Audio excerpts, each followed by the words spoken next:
Victor ஜாமினிஸ், இவர் இந்த international maritime organisation இருக்குல்ல, அதோட சேர்பர்சன்.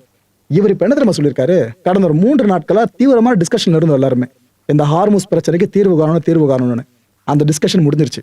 3 நாட்களில் பல விஷயம் நாங்கள் பேசிட்டோம். இந்த ஹார்முஸை ரீஓப்பன் பண்ணுற விஷயம் இருக்குல்ல, இதுக்கு நெகோசியேஷன் தேவைன்னு சொல்லியிருக்காரு.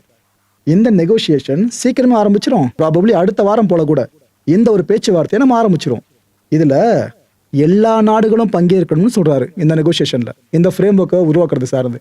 எதுக்கு ப்ரோ எல்லா நாடுகளும் அழுத்தி சொல்றீங்க கேட்டீங்கன்னாக்கா, ஈரான் கலந்துக்கணும்னு நினைக்கிறீங்க, ஆனால் அவர் சொல்றது இந்த ரீஜனில் இருக்க எல்லா நாடுகளும் கலந்துக்கணுன்றாரு அந்த நெகோசியேஷன்ல. இதுக்கு வாய்ப்பு குறைவு தான், ஆனால் பார்ப்போம் நடக்குதான்ட்டு. உன்னை கவனிச்சிங்களா, பேச்சுவார்த்தை சுமூகமாக முடியல. இந்த நியூக்ளியர் சார்ந்த பேச்சுவார்த்தை, நியூக்ளியர் வெப்பனை உருவாக்கக்கூடாது அதுன்னு சொல்லிட்டு அமெரிக்கா போட கண்டிஷன்ஸ் இருக்குல்ல, அதுக்கு ஈரான் ஓகே சொல்லலை. அந்த பேச்சுவார்த்தை நடக்கும் போதே ஈரான் மேல அமெரிக்கா போரை தொடுத்துருச்சு. இப்ப இந்த ஹார்முஸ் பிரச்சனை சரி பண்ண இன்னொரு பேச்சுவார்த்தை, இந்த ஈரான் அமெரிக்கா பேச்சுவார்த்தைனாலே அது எப்பவுமே ஃபுல்ஃபில் ஆகாதுன்றது நமக்கு தெரிஞ்சு போச்சு.